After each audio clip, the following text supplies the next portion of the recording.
Hello everyone, today we'll ask about how to fix or how to solve the problem of update on the application of DuckDuckGo app. You will click on settings.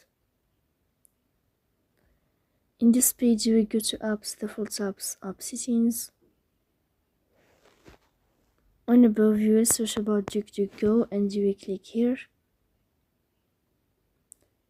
In this page of app info you will click on first stop and you will click OK. Here we'll enter to the window of storage. Here we click on clear cache, but pay attention, don't click clear data because that can delete your account. In the end you can turn on your airplane mode